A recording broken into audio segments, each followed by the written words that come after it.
Could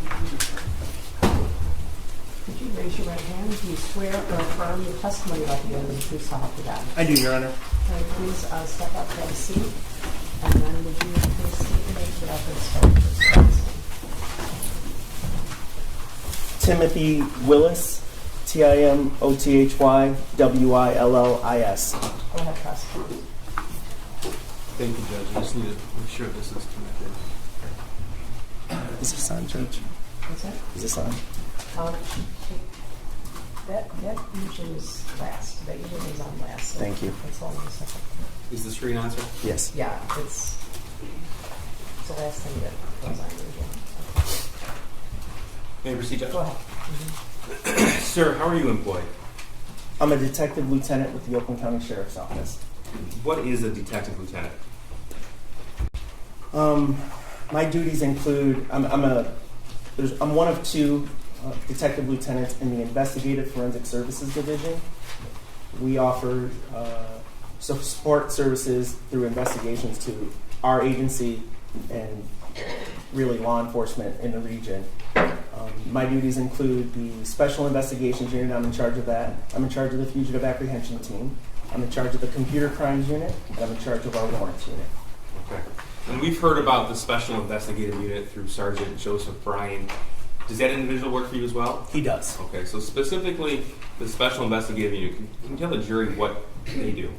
So the Special Investigations Unit handles major crimes for our agency. We often get requests from other agencies to assist with their crimes or handle them. These crimes range from high-profile cases, political cases, whatever really they kind of request. Our training is pretty expansive in as much that we handle like larger complex cases. Okay. And how long have you been a lieutenant? Since 2016. Okay. And all told, how long have you been a police officer? I hired in 1996, so I'm approaching 28 years. All right. Sir, I'd like to direct your attention to November the 30th, 2021. Do you recall that day? I do.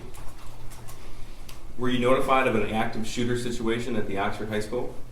I was actually at the prosecutor's office discussing another totally separate matter, and the prosecutor and her chief assistant came in and advised me, was I aware that there was a shooting at the Oxford High School, and I was not at the time.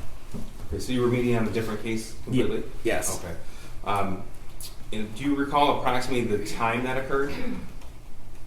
It was around, understand it was a very difficult time to remember exactly, but it was around 1 o'clock. Okay. And what did you do when you were notified? Prior to that, we had recently had a similar, but it was a false alarm incident at a different school. So my initial thought was this was another one of those, just someone pulling an alarm or something happened. I immediately collected my things. I got up and walked. I made a phone call. For the life of me, I've been trying to remember who I called. I cannot remember. I do remember them telling me it's real. Okay. And when you were told it's real, what clicked in with you?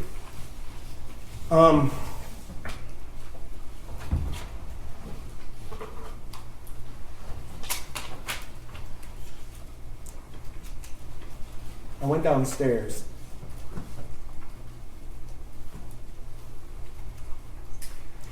Okay. Excuse me. Take your time.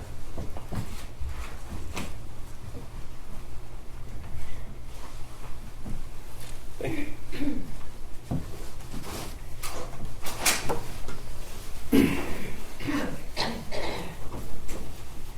I went downstairs and immediately got in my car and went lights and sirens to the scene. Okay. When you say lights and sirens, what does that mean? My vehicle is an undercover vehicle for all intents and purposes, but it is equipped with lights and sirens to respond to different things. So, police term, we call it coding. It's just like when you see cops racing to the scenes. It was very similar to that, except my car is an undercover type vehicle. Do you recall how long it took you to get there? It was somewhere within 20 minutes, I believe it was. Okay. Do you remember the drive at all? I remember portions of the drive to the scene. If you're familiar with the area, M24, Lapeer Road is the major route that we took to get there. It's the major road to get there, and it was completely lights, sirens, cars, just flooding northbound on Lapeer Road, and it was chaos. So I'm going to show you what's already been admitted as People's 5. This is a map of the Oxford High School. Can you see that on your screen? I can, sir. Okay. Can you tell me what you observed when you first arrived at the school?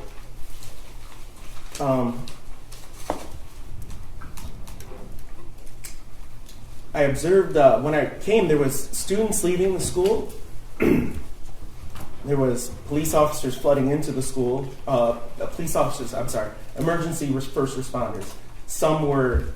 I know some of our people came right from their home address. It was I remember being shocked at,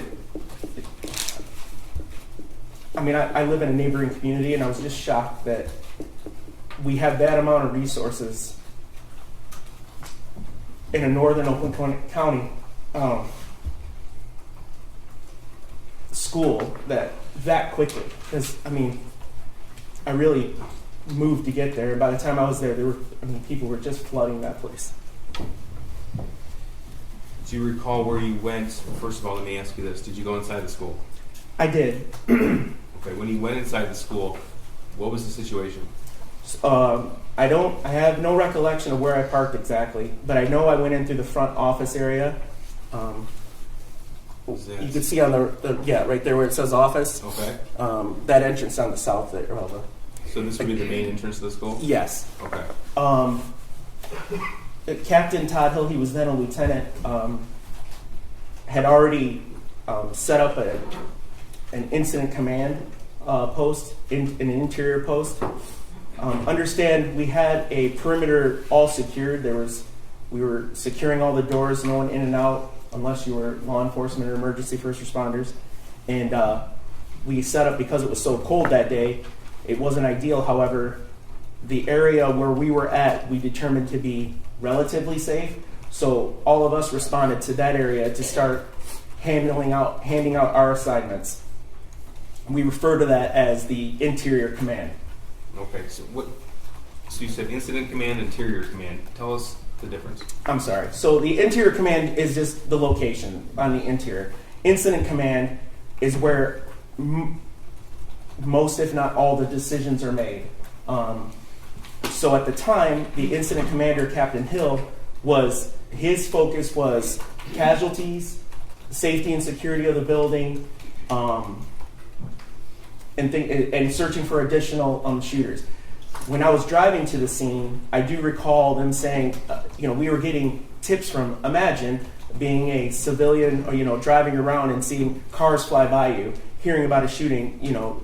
We got tips just flooded into our 911 center about, I think the shooter's in this car. I think the shooter's in this car. There's a man in a camouflage jacket running through the gravel pit. We think that's a shooter. So it was just, all we knew to do was go to the school first.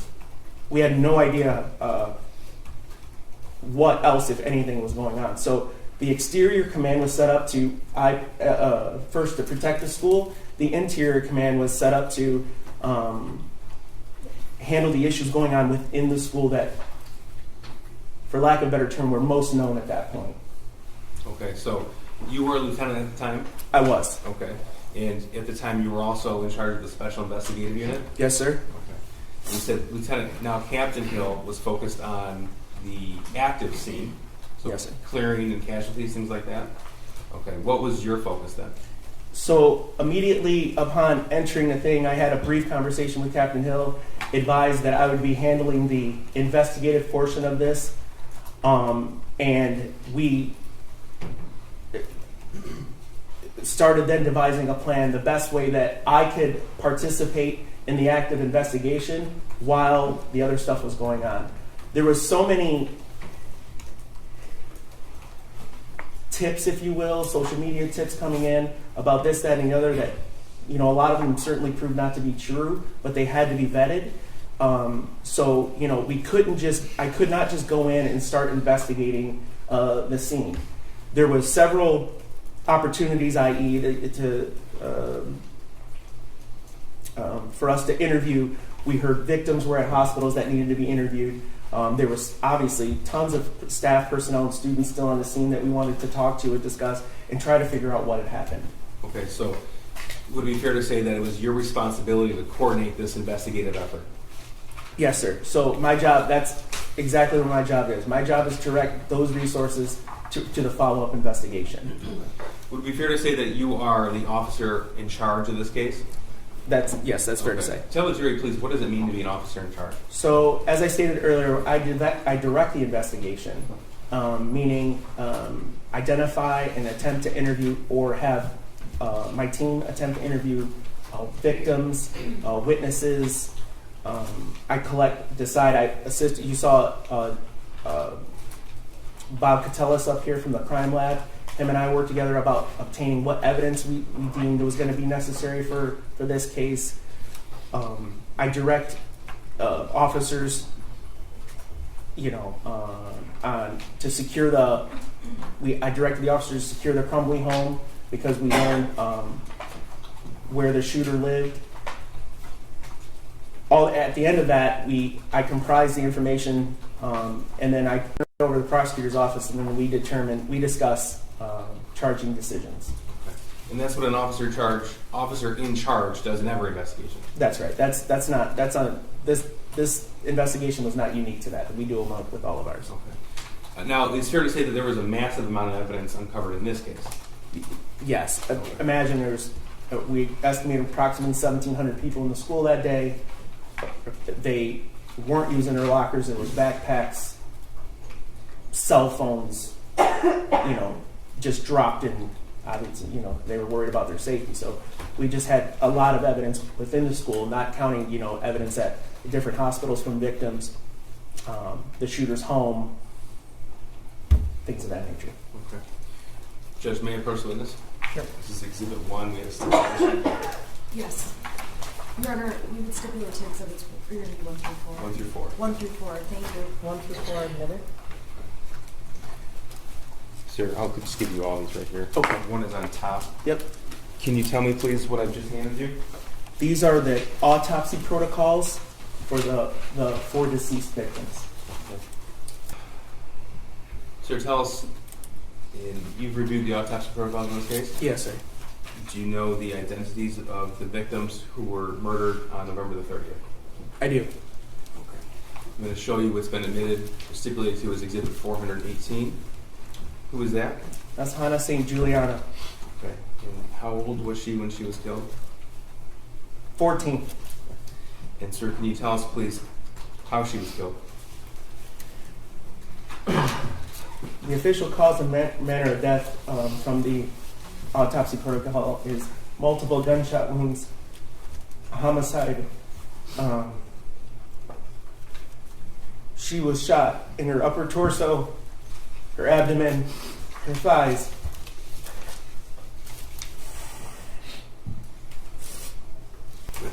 Referring to Exhibit 2 now. Lieutenant, can you tell me if you need, did I promote or did promote you lieutenant? Can you tell me if you need a break? Yes. Yeah. I'm sorry. Okay, just let me know, okay? Yep. Thank you.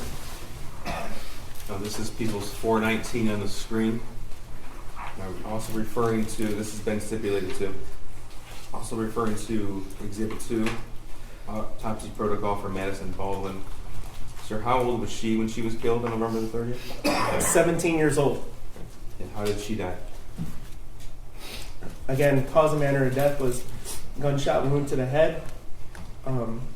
Manner of death was homicide.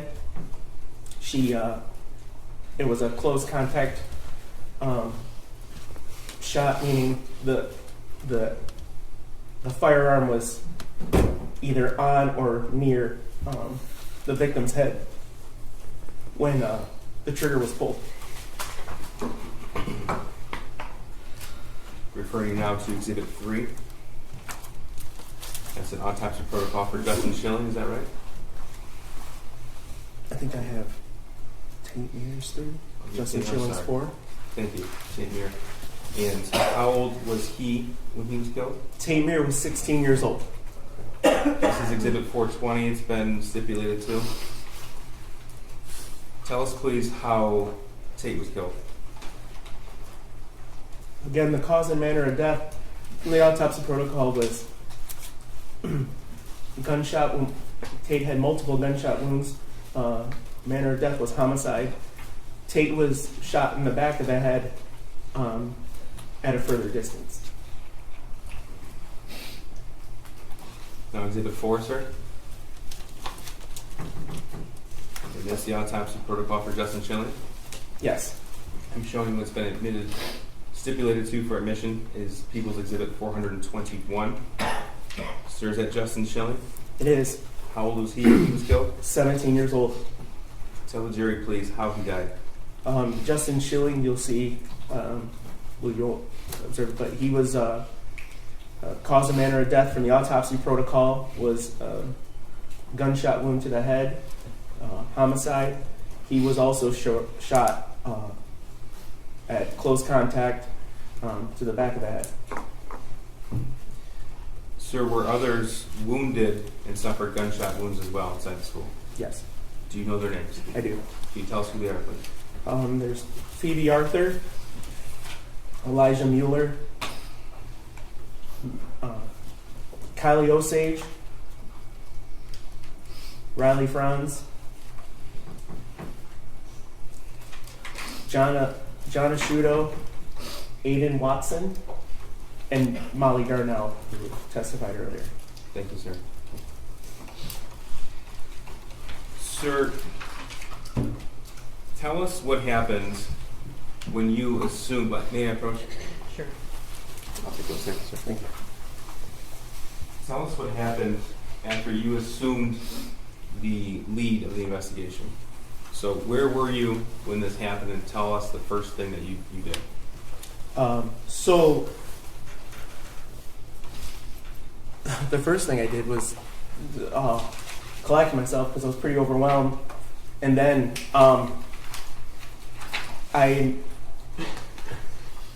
we were determining areas of the school were had searched, and we were getting kids to the reunification point, which is I think was testified to at the Meyer. As that was happening, I made an announcement that I was handling the investigation to the 100+ emergency first responders that were in that office area that we saw earlier. And I said, if you're an investigator, come see me. And in hindsight, I don't know if it was the most efficient way of doing business because 100 investigators started walking toward me. I'd never obviously dealt with anything like that before, but partners from the ATF is where I met Special Agent Brandon, partners from the FBI, local law enforcement from all over the region, all offering help. Okay, so was it your responsibility at that point to direct certain officers and agencies to do certain aspects of this investigation? That's correct. They, for instance, Special Agent Brandon approached me with his partner, I believe, and said, do you have the registered owner of the murder weapon? And I said, at this point, no, I did not. He's like, I'll take, let me take some information off the gun. We'll handle that. We'll track that down for you. And he did that, and I saw him, or I heard from him a short time later, where he advised the gun was registered to James Crumbley. Okay. And you discovered that weapon was purchased on November the 26th, 2021 by Mr. Crumbley? That's right. Just a few days prior on the Black Friday before. Now, while you were on scene, did you come to learn the identity of the shooter? I did. And then was a decision made to secure the Crumbley family home? It was.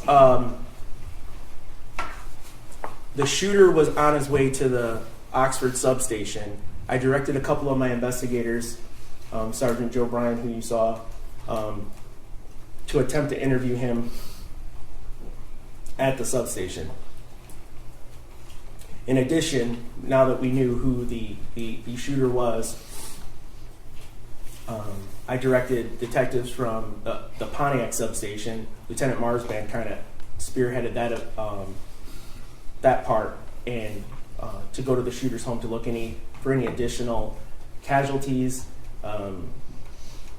It's not uncommon in a shooting situation where the shooter starts in the home and then goes to the school. So I was concerned about that initially. In a school shooting situation? That's correct. Okay, and you had learned about that in your training? Yeah, and just by prior school shootings. Okay. It's certainly not uncommon for that to happen. And so you sent officers to that location, 112 East in Oxford? I did. All right. Now, at that time, was there a concern of explosives? Yes. So, again, understand everything's happened very, very quickly. People started doing open source searches on the name. The name of whom? The shooter. Okay. And finding different things, and the internet is a very expansive place, as we all know. And there came a video from YouTube of him deploying a Molotov cocktail, which is essentially an accelerant in a bottle with some sort of ignition device, wick, if you will. You throw it, and when you throw it, it blows up, spreads, because the fuel inside it kind of spreads. So there's a YouTube video of that. There was also, and I'm sure we'll get to it, there was also a journal with written passages in it that described secondary devices, meaning, there was a concern, and again, at this point, I went back to Captain Hill and advised him, hey, look, there's a concern that there may be secondary devices in and around the school. Okay. So when that information became known to you as lead investigator, what steps happened next? So Captain Hill contacted the Michigan State Police bomb squad. While that was happening, I wasn't present for this, but it's my understanding a canine from the sheriff's office alerted, an explosives canine alerted on the backpack that was found in the bathroom the shooter exited prior to the shooting. So what does that mean, an alert? So the alert means that the dog detected some sort of explosive. Now, it could be a legitimate explosive, it could be a firearm, it could be ammunition, it could be something of that. Okay. So what was done to alleviate this threat? So, as I stated, Captain Hill called for the Michigan State Police bomb squad. They went in with a robot, and I have no expertise on how that works, but they determined that the bag was safe. Okay.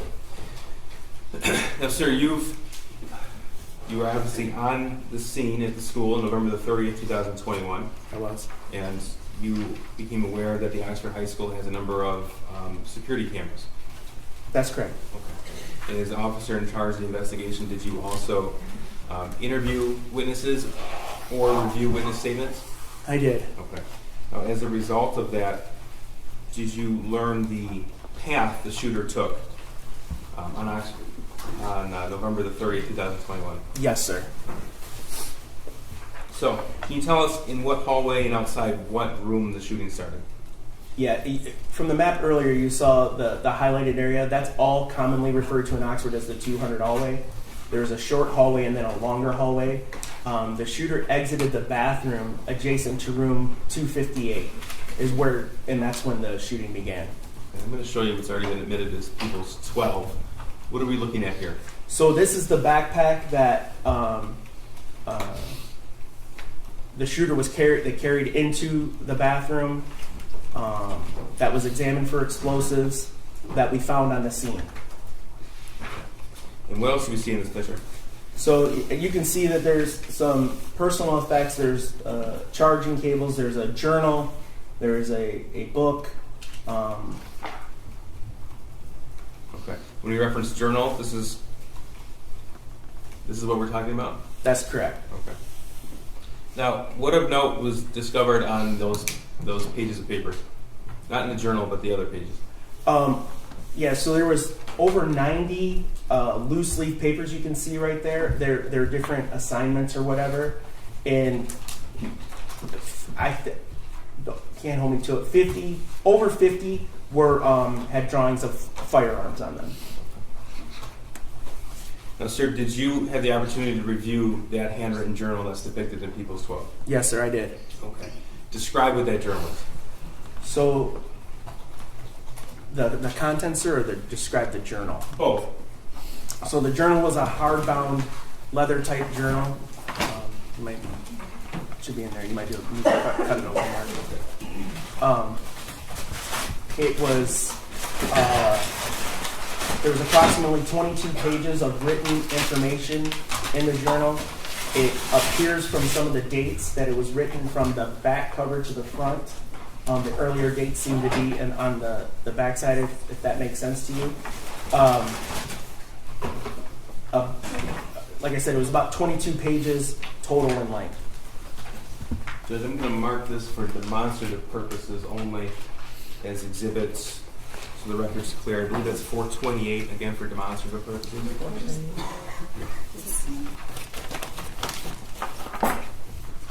Okay. So that black notebook you're holding in your hand, that's what's depicted here in Exhibit 12 that I'm magnifying. That's correct. Okay.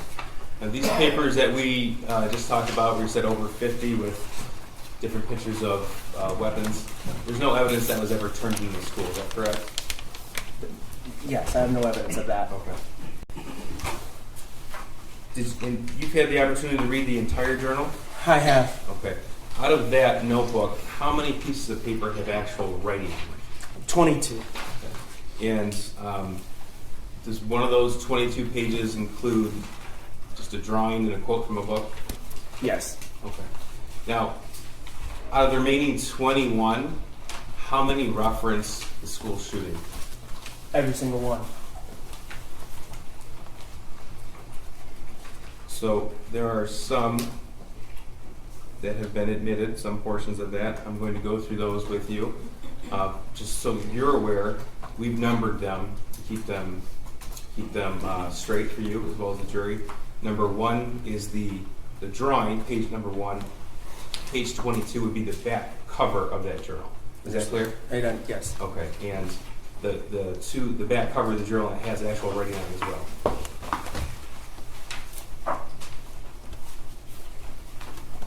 Yes. Okay. I'm sorry. Sir, in reading the journal, were there passages in there indicative of a request for mental health help? Yes. Can you read what's been identified here as page 6 of that journal? Yes. The shooter writes, "I have zero help, as you can see on the bold, for my mental problems, and it's causing me to shoot up the fucking school." We'll move on to page 5. Could you read this passage, please? In this one, the shooter writes, "I want help, but my parents don't listen to me, and I can't get any help." Well, this is page 19. Can you read that? Yes. Shooter writes, "My parents won't listen to me about help or therapist." Sir, in that journal, were there entries about the shooter's desire to obtain a 9mm handgun? Yes. This is also Exhibit 401, page 22. Could you read those quotes, please? Yes. The shooter writes, "I want to shoot up the fucking school so badly. Soon, I'm going to buy a 9mm pistol." Sir, were there any passages regarding the shooter's plan for the actual shooting?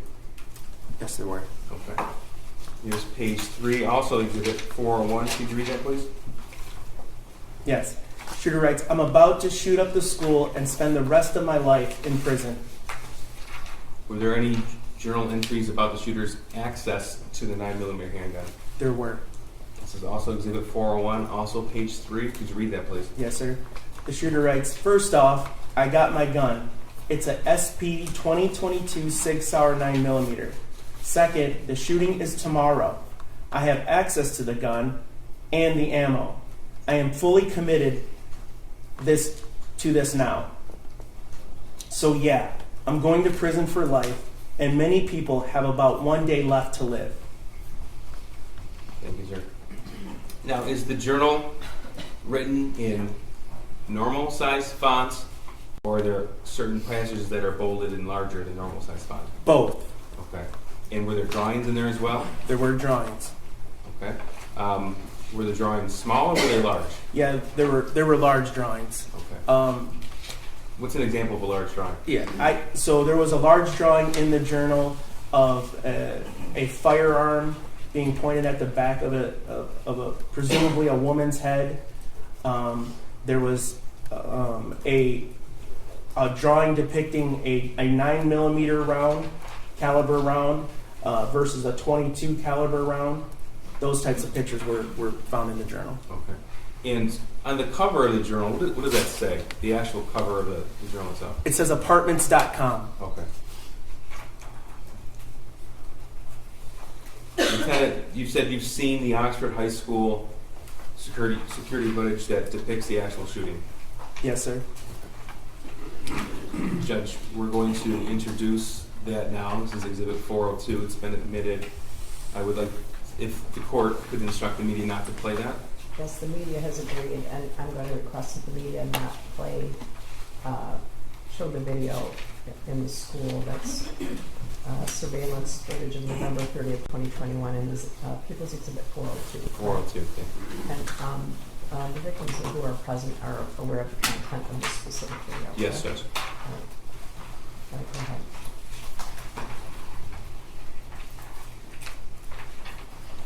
Before we get started, tell us please what this view depicts, what hallway? Okay, so if you can recall back to the highlighted areas of the school map, this is that short hallway. The shorter portion of the long, it's all of the 200 hallway, but it's the shorter portion of the entire. Can I stop you for a second? Are you okay if the audio is on still? There's no audio. Well, is audio? There's streaming in the courtroom, and there might be audio from the news cameras. So I just want to make sure that there's no objection. That's fine. There's no audio of the video. Is what I Okay. meant. Right. Okay. Okay, so this is the short portion of the 200 hallway? Yes, and the bathroom that you see right there by the drinking fountains is the one that, correct. That's where the shooter will go into and then emerge from and begin his shooting. And that's where that backpack was found? Yes, sir. Okay, so this doorway here would be the doorway to classroom 258? That is 258 there, yes. Okay. And just so the record is clear, this video begins at 12:46 p.m. Yes. And the actual shooting began at 12:51. Okay. Correct.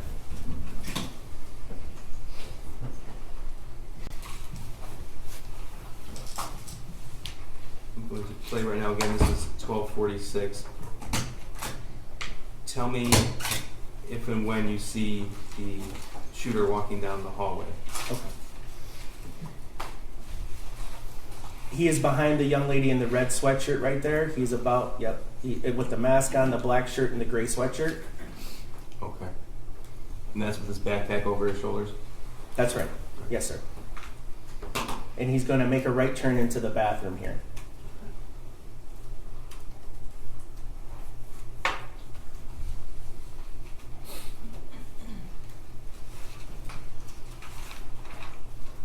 So we have a split screen at this point, and that's just a camera angle from the other hall, or from the same hall facing the other way. Okay.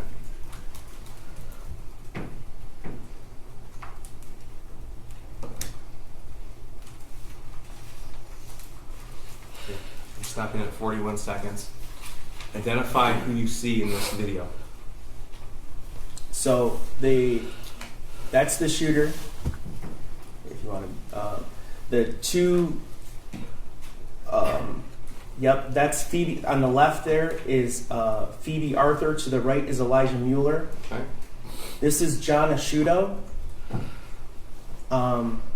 So these four young ladies here in the Carhartt or the brown jacket is Kylie Osage. Directly across from her is Hannah St. Juliana. This is Riley Franz in the pink backpack, and across from her is her sister Bella Franz. Okay. At the very end, you can see the beginning. That's Madison Baldwin. walking up the hallway. And this is at 12:51 and 12 seconds on November the 30th. That's correct.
the officers have to run past Madison, Anna, and Kylie.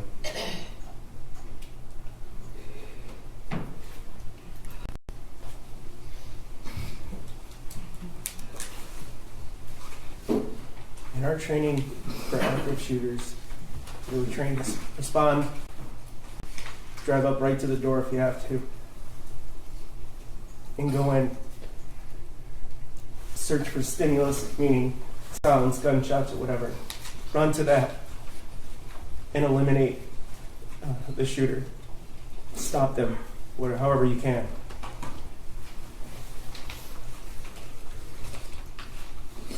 Because the situation was active and the killing hadn't stopped.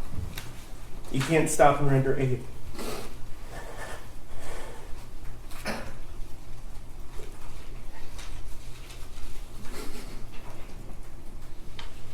I know Robert,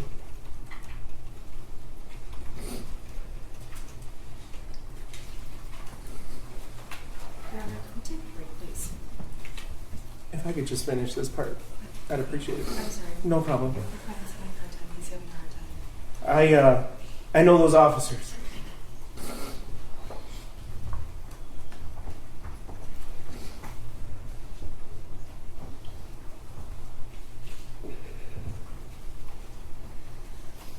And that is the hardest thing they've ever had to do in their life.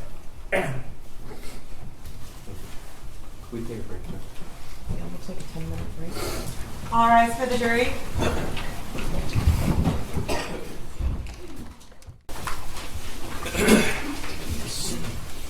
Sir, you mentioned earlier that you directed officers to the Crumbley family home at 112 East in Oxford? Correct. Okay. And approximately how far in distance is that home to the school? A mile. Okay. Yeah. And as officer in charge and as a sheriff's office employee, you're aware that vehicles have in-car recording capability? Yes. Okay. So I'm going to show you what's been, I believe, stipulated to is Exhibit 341. This is an in-car video of Deputy Zajak's marked patrol car. That's 341. Sir, so we're clear, the deputies arrived at 112 East at 2:48 p.m., 2:49 p.m., Yes. and that's November the 30th, 2021? Yes. Okay. And as we saw in the video, the shooter was taken into custody at 1 p.m. Yes. Okay. Correct. Right now, when you get those. Why is she in handcuffs? I don't know. Can you take the handcuffs off of her, please? Carefully hold yourself. Okay, plug in first. You guys have to make it. It's not going to be long for those handcuffs, I promise. Why am I in cuffs though? You told me to figure out everything. It hurts. Like it really hurts. Wow, what's that? Why am I in handcuffs? I don't know. I don't know. I asked them the same fucking thing. They didn't do anything.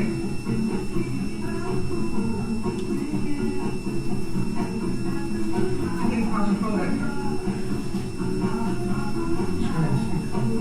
I'm getting claustrophobic. I mean, don't freak out in front of the cops. This is going to be a lot better if you don't make the situation.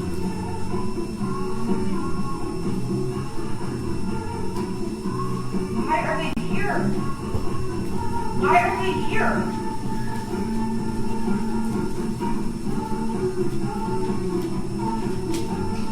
Okay, can you push my glass in my nose, please? Put chapstick on my lips, please. I'm gonna get my fucking phone. I'm so confused. Why are you in fucking handcuffs?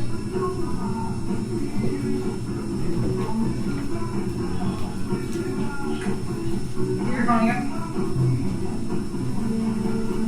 I set it down and then I have a cop pointing a gun at me. Why are they in our house?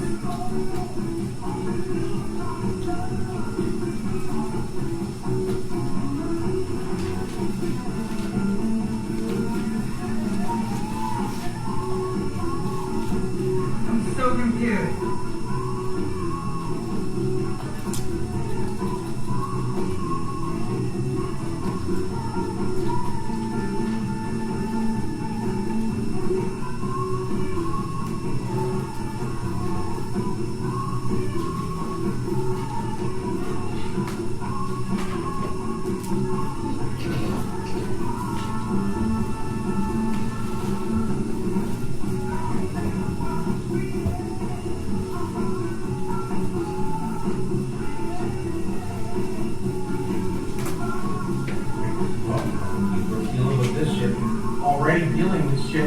gotta deal with this.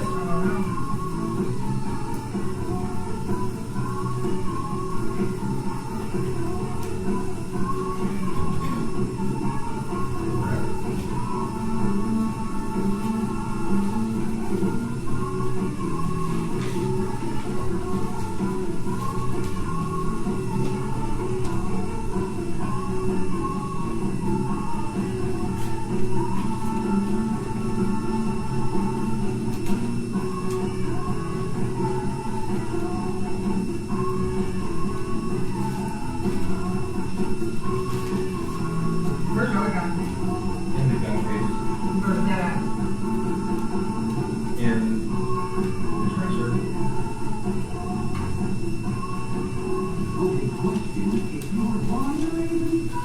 There's Patrick! There's Patrick! Patrick!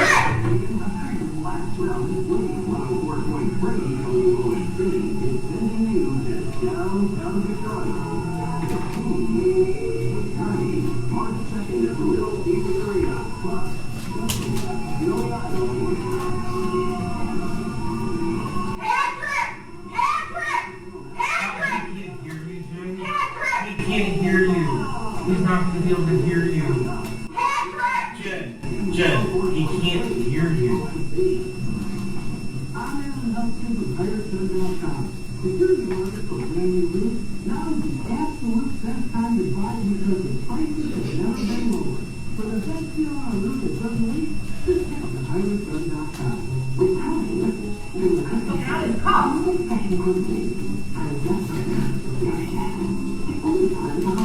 I love you in case something happens.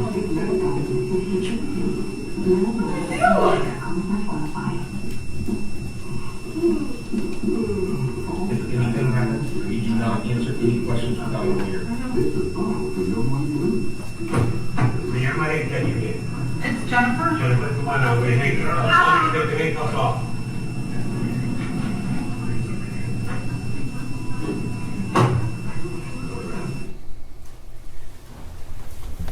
So that video started at 2:49 p.m. November the 30th. This was after they had spoke with Sergeant Joe Bryan at the Oxford substation, correct? Yes. Okay. And the video that we saw with Sergeant Pesky, that occurred directly after this. That's correct. Okay.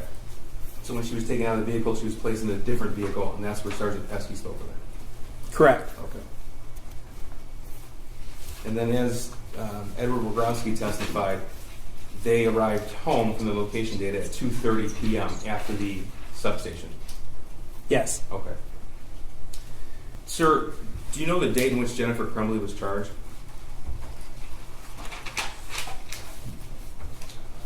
December 3rd. Okay, so the shooting happened on Tuesday, November the 30th.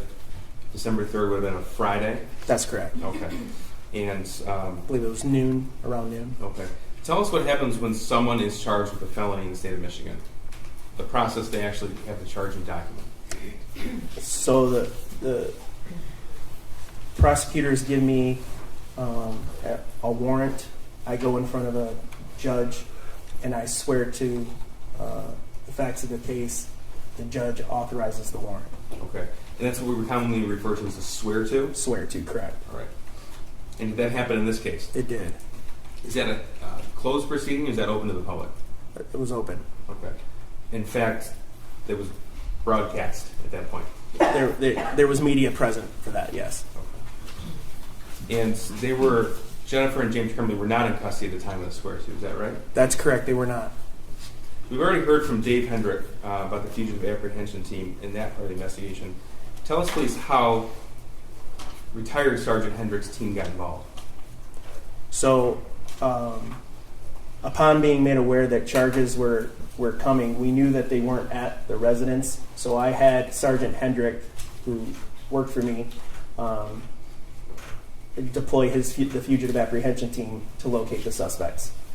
Okay, and that's purely a law enforcement function, would that be correct? 100%, yes. Okay, so as the detective lieutenant in charge of all of these different divisions, that includes the fugitive apprehension team? Yes, sir. Okay. So the decision then would have ultimately been yours? Yes, I told him to go attempt to look for him. Okay.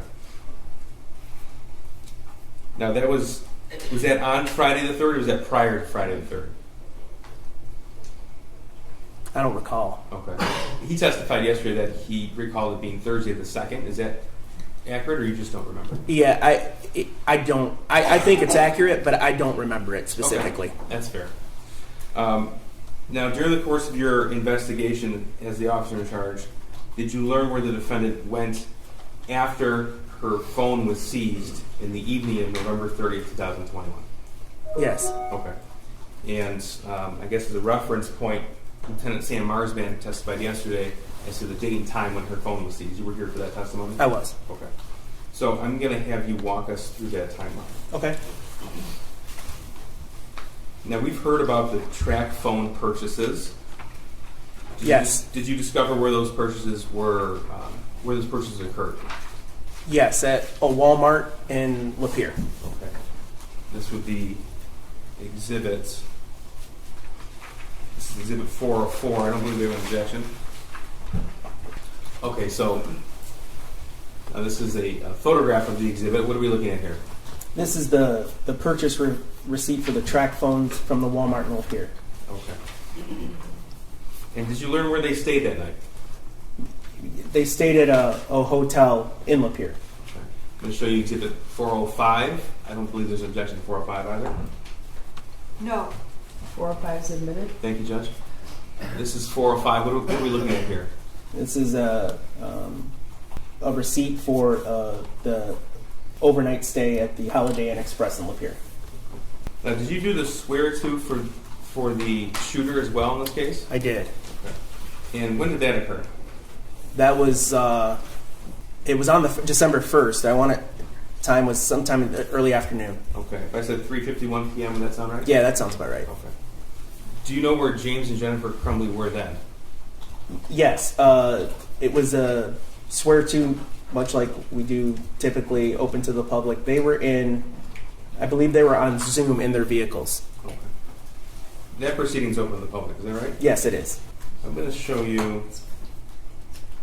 Well, first, let me ask you: did the investigation uncover where they stayed the day after the shooting, December the 1st, 2021? Yes, it did. Okay. This is exhibit 408. No objection. 408. What are we looking at here? This is an extended stay in Auburn Hills. Okay. And this is where the defendant and her husband checked in December the 1st, 2021? That's correct. Does it indicate a checked out date? December 3rd, 2021. Okay. And that's that Friday? Yes. Now, we heard from Sergeant Hendrick, retired Sergeant Hendrick, that they recovered a vehicle belonging to the Crumbleys in Auburn Hills. They did. Okay. Is this the location where that vehicle was recovered? It is. Okay. This is exhibit 409. Photograph?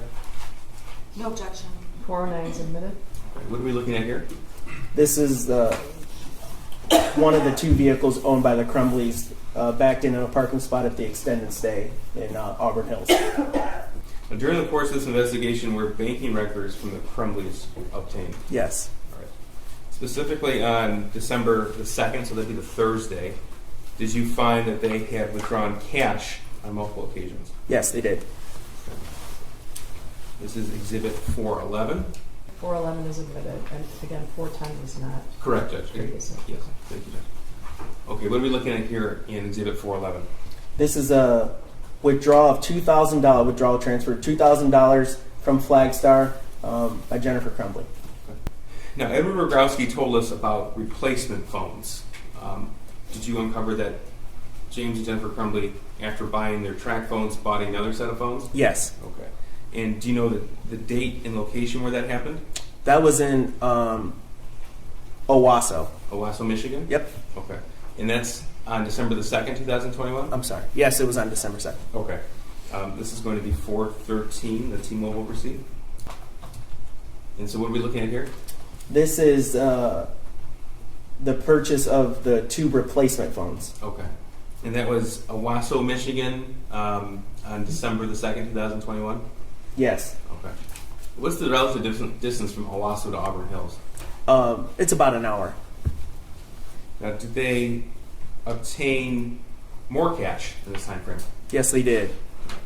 Back to the banking records. This is 4/11. This is Friday, December the 3rd, 2021. And what is the withdrawal amount of cash in this exhibit? $4,000.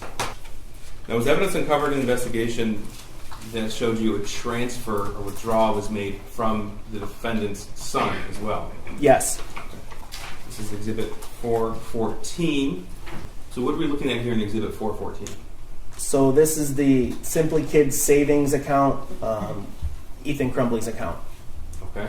And specifically on November the 30th, 2021, do you see a withdrawal from that account? Yes, there was a $3,000 withdrawal that day. Okay. And November 30th, is that significant to you? That's the day of the shooting. Okay. And how much was left in her son's account? 99 cents. So what we can tell from the banking records and messages, at this date and time, the defendants obtained $6,000 in cash, $3,000 transferred from their son's account, and they were attempting another $5,000 from horse sales. That is right. Yes, sir. Now, do you know where the defendant went after she checked out of the Auburn Hills motel? They traveled to the address in Detroit, the warehouse. Okay, and that's the address that William Creer testified to yesterday, 1111 Bellevue? Yes, correct. So I'm going to show you portions of that exterior surveillance footage that was obtained. Before we do, we've already talked about the timestamp difference. The timestamp on the video is about 22 or 23 minutes fast. Is that correct? Yes. So these will be, we marked them separately for convenience as 4:15 and 4:16. Okay. And the people will move to admit and publish now. We'll start with 4:15. Any objection to 4:15 or 4:16? No objection to 415. There is an objection to 416 because Mrs. Crumbley's not a part of it. Judge, I think it is relevant to show what happened with the vehicle and why, especially in light of Mr. Kirkley's testimony yesterday and Mr. Creer's testimony yesterday. Your Honor, it doesn't involve Mrs. Crumbley, so I would object.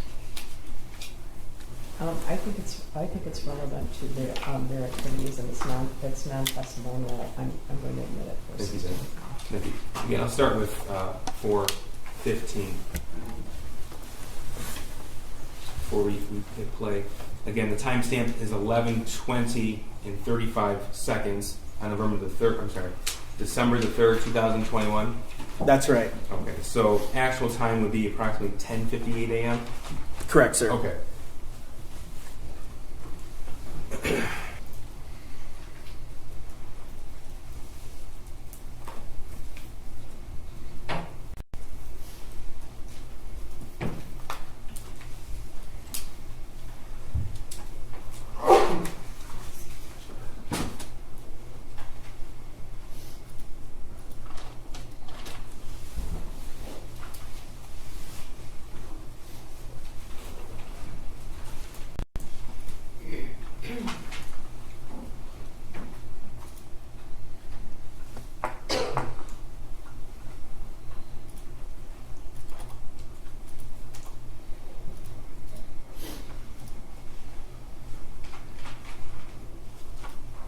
What do we see here in the video at the 11:21 timestamp? Yeah, so that's a friend of the defendant who activated the security gate to open it, and the defendant pulled in and parked. Okay, and again, this is the parking lot at 1111 Bellevue in the city of Detroit. Yes.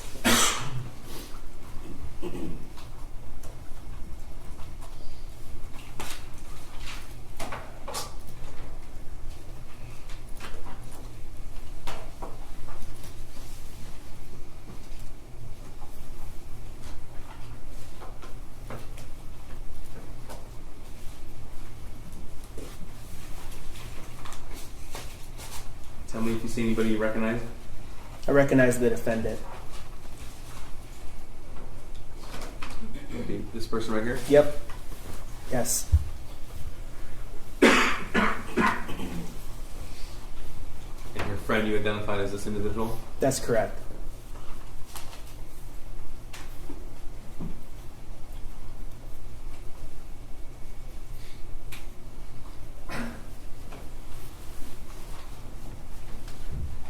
Is James Crumbley depicted in this video as well?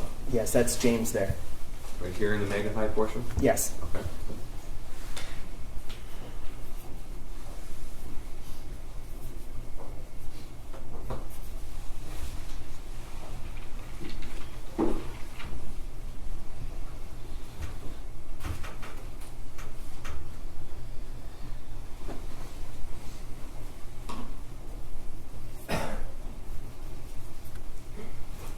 Okay, now I'm going to play you 4:16.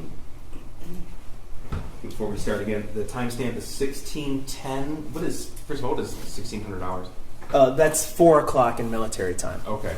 4 And p.m. And this would be so shortly before 4 o'clock actual time on Friday the 3rd. Yeah, 3:48, I think, or something like that.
So this is about 4 hours after the charges were officially announced? Is that That's right? correct. Okay. And about a day or so after the fugitive apprehension team began looking for them? Yes. Your Honor, When charges? Your Honor, I would object because this witness is saying no on the fugitive apprehension team. They came to my office on Friday. Hold on, And so hold on, he- hold on. Wait, okay. He wouldn't have personal knowledge of the fugitive apprehension team, and he's saying the wrong date. Judge, Okay, well, counsel can't insert that. well, you can't testify, but I want to know from his personal knowledge. One thing I think that would be helpful is, I don't think, would anything refresh your recollection about when the swear to was? 'Cause it- The swear to for, we mentioned 2, Your Honor. So you talk about the swear to for the defendant? Yes. The swear to for the defendant was the December 3rd. December 3rd. December 3rd. Okay. Right. So when did you contact the fugitive apprehension team? December 2nd evening or late afternoon, evening time to get an idea where the defendants were, because we believe charges would be forthcoming. But they said that he said they came on the You 3rd. mean Hendricks? Yeah, and Hendricks came to my office on the 4th. No. Okay. Hendricks, Friday the 3rd is when Hendricks testified that he showed up there. He was conducting surveillance prior to noon. Oh, he was there without me. Okay. It's all on the record already. Okay, yeah, you have to rely on the evidence from the witness stand, okay? And you have to rely on your collective memories and your notes, right? Go ahead. Thank you. Okay, sir, you testified earlier that the swear to that was broadcast was noon, Friday, December the 3rd. Yes. Okay, and this video is around 4 p.m. Friday the 3rd. Correct. Okay. Now, Luke Kirkley testified about looking at a poster online, and that's what spurred him to call 911. Do you recall that? I do. Okay. And so when a BOL or be on the lookout is announced, is a license plate of a vehicle also given? Yes. Okay. Was the license plate on this vehicle in the front of the vehicle or the back of the vehicle? It was affixed to the back. Got it. Now, sir, Mr. Rogrowski already testified about the location data for Jennifer Crumbley on the day of the shooting, November the 30th, 2021. Do you recall that? I do. Okay, and as officer in charge, you're aware of that information that he uncovered? Yes. Okay. Just want to confirm that Jennifer Crumbley never stopped by her home at 112 East after meeting Mr. Hopkins at the Oxford High School? No, she went right directly back to work. Okay. Now, you've had the chance to review phone logs as well as other information from social media and information obtained from Jennifer Crumbley's phone. Yes. Okay. And sir, do you have any experience getting someone same-day mental health help? Yes, I do. Are there facilities available for that? Yes, there's a facility on this complex called Common Ground that's available for that. In reviewing the phone logs of Jennifer Crumbley, was there any indication of any phone calls to a facility of that sort? No. In fact, any phone calls to any doctor's offices? No. Counselor offices? No. Any hospitals? No.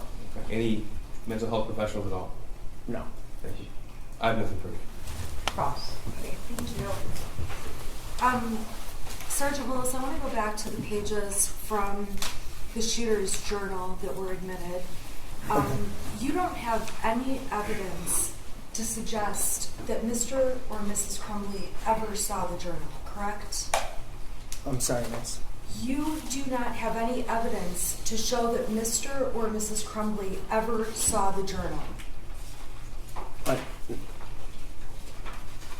I'm sorry. It's been a tough day. Okay. So you're asking me do I believe Mr. No. or Mrs. Crumbley?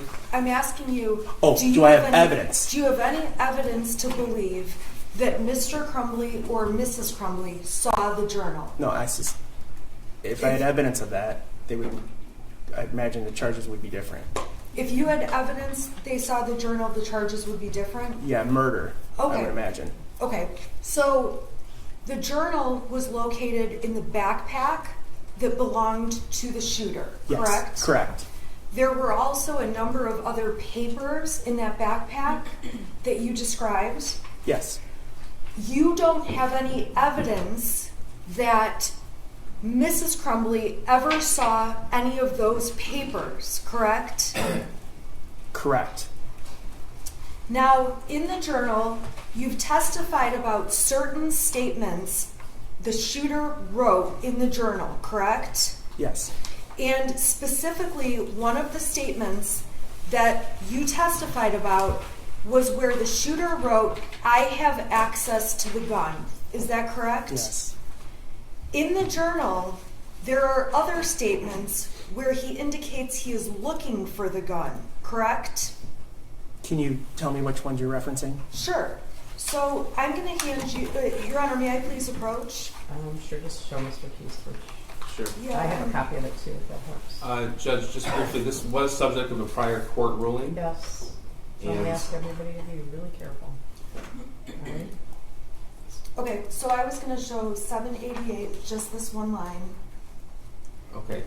Again, Judge, maybe we should have a minute outside the presence of the jury. Your Honor, can we just approach and I can show you? I have it, and I know Do you want exactly what it is. to? Do you want No, me to- it's not that. We have to discuss the court's prior ruling. Your Honor, I think, okay. All right. I'm going to excuse you for 10 minutes, all right? Okay? Yes, Your Honor. All right. Go ahead. Hi there. You were testifying that on December 1st, I believe you said you got an arrest warrant for Ethan Crumbley, correct? Correct. And I'm sorry, for Mrs. Crumbley, for the shooter. Correct. And on that date, he was on Zoom for a court hearing. Yes. And during that court hearing, Mr. and Mrs. Crumbley participated on Zoom from their vehicles. Is that a fair statement? Yeah, it appeared they're in their vehicle, but they're on Zoom. Now, on Friday, you went to the court and did what you call a swear-to in this case. Is that correct? That's correct. That's when you went in and you told a magistrate or judge the facts that you swore to in order to secure an arrest warrant for Mrs. Crumbley, correct? Yes. Now, on that date, you never told and I'm asking if you ever told Mrs. Crumbley, you personally did not tell Mrs. Crumbley you need to be here at the court, correct? I did not. And when you were at the court, Were prosecutors present? For the swear to, are we talking about? Yeah. I'm not sure. I don't recall. You don't recall seeing me there, correct? No. You recall seeing lots of media there, is that right? Yeah, there was lots of people there, but yeah. Yes, Was it media or people? both. Okay, so lots of media and people. Yeah, I didn't know everyone's credentials, but there was people. So I don't know who was intermixed in the group. And on that date, you secured the warrant. Is that a yes? Yes, And the next thing that happened was the prosecutor had a press conference and announced it, correct? Objection is irrelevant, Judge? Well, it was on the media in the We public can domain. stipulate that it was Yeah. him. Yeah. Do not. Okay. I think that's easy. Okay, yeah, you can answer that, if you know. Can you say it again, please? Yeah, the next thing was the prosecution announced at a press conference that there was a warrant for Crumbley's arrest. I don't know that. After the arrest warrant was secured, you were aware that a search was started from fugitive apprehension teams, U.S. Marshals, Border Patrol, to find the Crumbleys. I'm not aware of that. You're not aware that there was any kind of search? No, that's not true. I was aware that there was a search that I directed our fugitive unit to conduct.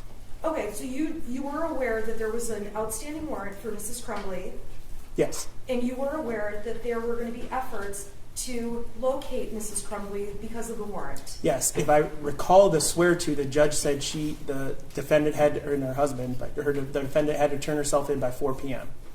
And there's that day. Okay, and defendants can do a variety of things. I believe we've already established this in trial. They can drive around in their car with an outstanding warrant and end up getting a ticket and taken into custody, correct? That can happen. They can go to the police station and turn themselves into police, correct? Yes, that can happen. They can have a lawyer make arrangements, set up a time and go to the court to turn themselves in. Yes, that can happen. Okay, so there's a couple of different ways that a person can come into custody, correct? Yes, there's several ways. I have no further questions. Redirect. Just briefly. That hotel in Auburn Hills where James and Jennifer Crumbley stayed, how close is that to the Auburn Hills Police Department? I don't know exactly, but it's like right across the street. It's very close. Okay, nothing further. All right, you can step down and you're excused. Who's next? Chris? May we have a moment, Judge? Sure. Thank you, Judge. The people are going to rest, but before we do, I just want to make sure the court's exhibit list reflects the same as the people's as far as the mission of evidence. Okay.